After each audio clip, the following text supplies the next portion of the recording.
So Representative Perry continues to refuse to meet with us. We're constituents of the Pennsylvania 10th Congressional District. We originally wanted to meet on June 24th, and about a day before that, they reached out to us, told us no one would be available in the office. So we decided to reach back out, try to set up another date for this, where we could actually sit down, meet, and discuss with either Representative Perry or members of his office. We gave them 5 different dates, and after multiple emails, phone calls, and using the online form through Representative Perry's website, we never heard back. So we needed to come back here and make sure that we were able to deliver these report cards to Representative Perry so he knows what he's done wrong and how he can improve. So today we went up and we delivered 85 report cards from constituents of the Pennsylvania 10th Congressional District. As we look through this, it's just a little astounding how a representative will not meet with educators in this district. I'm Jimbo Lamb. I'm president-elect of the Southern Region of the Pennsylvania State Education Association. As we go through this, I represent over 18,000 educators in the Southern Region, including all of the educators here in Pennsylvania 10th Congressional District.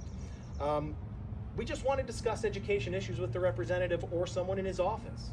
We want to make sure that they are aware of what the issues are and what it actually sounds like when things occur. And they just won't meet with us. If they're not going to meet with us, they can't hear our concerns.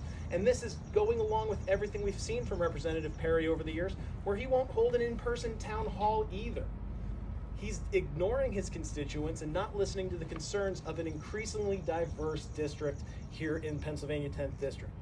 So the report cards were delivered because we want to make sure that we actually give him information as to where he's gone wrong and how he can improve, just like we actually do with all of our students in our classrooms, giving them that information saying, hey, here's where you are now, here's how you can improve, and if you're not going to improve, we've got to do something different and move on from there.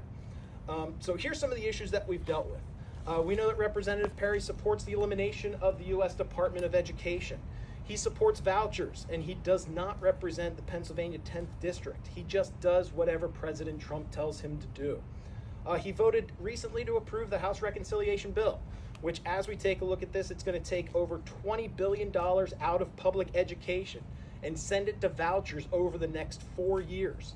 We have seen that vouchers have actually bankrupted states like Arizona, and we saw that a majority of the people who are now taking advantage of those vouchers in Arizona were already in private schools. It's not helping out any of our public schools, and it's just taking money away. And now they want to do that across the country. There's a huge majority of Pennsylvanians who are against vouchers. We've seen it time and time again that vouchers are not going to help our students and our schools. We also know that the reconciliation bill is going to remove $1 trillion from Medicaid over the next decade.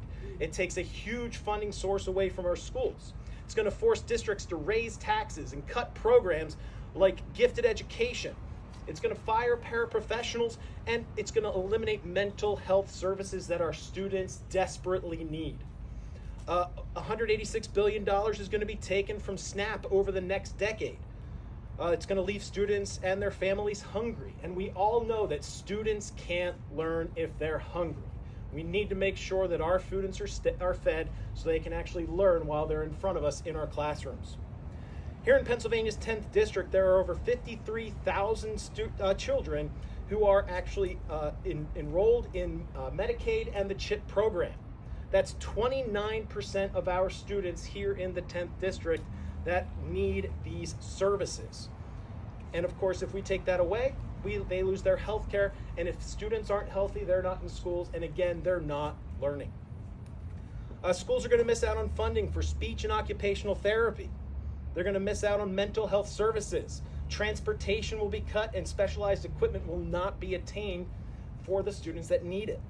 Children will be set back years when they miss out on developmental screenings, when they miss out on early interventions and evaluations to help us identify the services that those students need so they can thrive in our schools and when they graduate and move on into the workforce.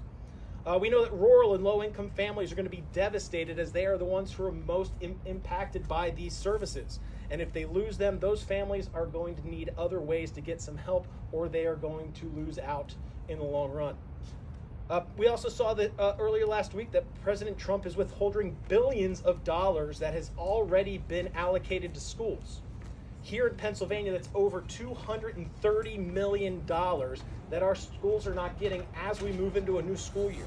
This means that it's hurting our districts and our school boards and our administrators who are trying to plan for the upcoming school year.